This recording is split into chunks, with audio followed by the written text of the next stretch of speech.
How's it going, guys? This is the Core 3 from fightinggamesonline.info, and I'm back with another fighting game tips and definitions.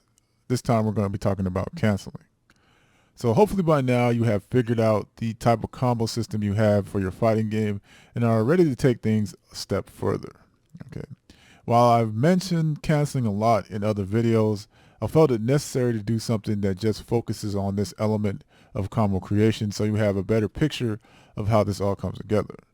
Now, you may recall my example in the previous video about buffering, but let's go back to that example with Ryu and add an extra step, okay? So this time I'm going to link Ryu's standing medium punch into another stand medium punch, and then cancel the second medium punch into his special move, and then cancel the special move into his super move to finish the combo, right? Well, there you go, I failed.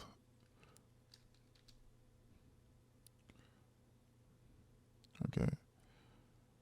So it is important for me to note that canceling his special move into a super did not come at any cost outside of the obvious meter that was required. Different fighting games have different rules for accomplishing the same end goal, so just be aware of this when jumping into a new fighting game. While canceling is a pretty common mechanic in fighting games, there can be specific mechanics that allow you to cancel attacks or special moves that do not normally cancel.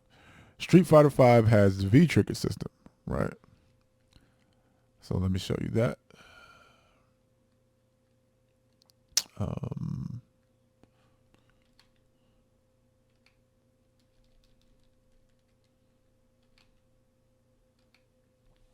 King of Fighters has max mode activation.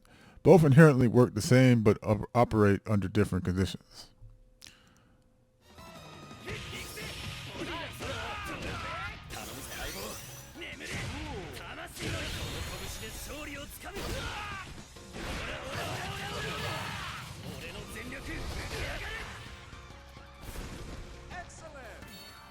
Unique cancels normally require some kind of resource. Some resources are independent, but I find most fighting games require some sort of shared resource. In certain fighting games, you'll find that jump canceling is a mechanic that is often used to extend combos or even bait to get an opponent to react after recovering from block stun. Okay, so I have Dragon Ball Fighters here to kind of show you an example of jump cancels, right? Just to give you a quick overview of that, right? And basically, in this game, you can jump cancel with, let me just go to the center here. You can basically jump cancel with your weak attack and your medium attack, right? The other thing to note about this one is that you can't use the jump cancel on block, right? It's only basically when, of course, you hit your opponent, right? So if I try to do it just regular, no. But if I hit the opponent, yes. And basically there's a reason for this, right?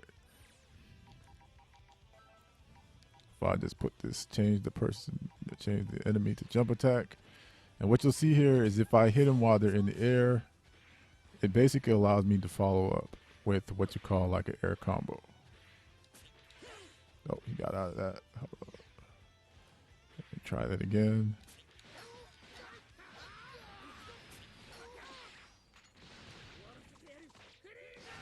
Right, so that's basically how it works. And it's the same way for the same way with the medium punch, it works the same way.